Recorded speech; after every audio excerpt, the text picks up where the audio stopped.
নমস্কাৰ বন্ধুসকল, সকলোকে ভূপতিছ ব্লগলৈ স্বাগতম জনাইছোঁ। আজি এটা বিশেষ ভিডিঅ'লৈ আপোনালোকক স্বাগতম জনাইছোঁ। আজি আমি কোনো ফুৰিবলৈ যোৱা নাই। আজি আমি গাঁৱতে কি কৰি আছোঁ, লকডাউন মেইন ৰাস্তাটোত দিয়া আছে, বাছ বান্ধি আছোঁ, গৈ আছোঁ প্লাষ্টিক আনিবলৈ দোকানত। সকলোৱে জ্ঞাত যে বৰ্তমান সমগ্ৰ পৃথিৱীত ক'ৰণ ভাইৰাছে যিদৰে সন্ত্ৰাসৰ সৃষ্টি কৰিছে, গতিকে ভাৰত চৰকাৰে ভাৰতত লকডাউন প্ৰক্ৰিয়া আৰম্ভ কৰিছে। তথাপিও তৎসত্ত্বেও বহুত মানুহে কি কৰে, অইন গাঁৱৰ বা অইন মানুহে এনে টিকিলে ঘূৰি ফুৰে। সেই গতিকে আমি গাঁৱৰ পাদলাহাট বুঢ়ীপাৰাৰ যিটো মেইন ৰাস্তা, সেইটো আমি বন্ধ কৰি আছোঁ।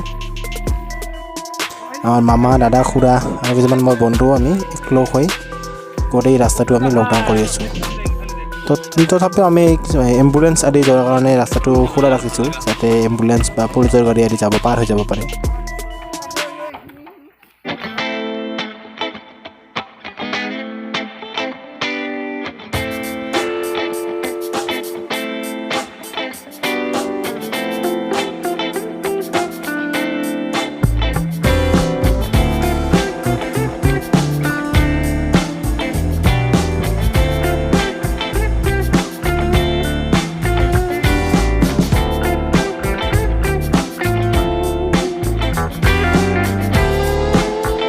সকলোকে মোৰ এটাই অনুৰোধ, যাতে সকলোৱে ঘৰতে থাকে, সুস্থ থাকে আৰু নিজৰ পৰিয়ালক সুৰক্ষিত কৰি ৰাখে।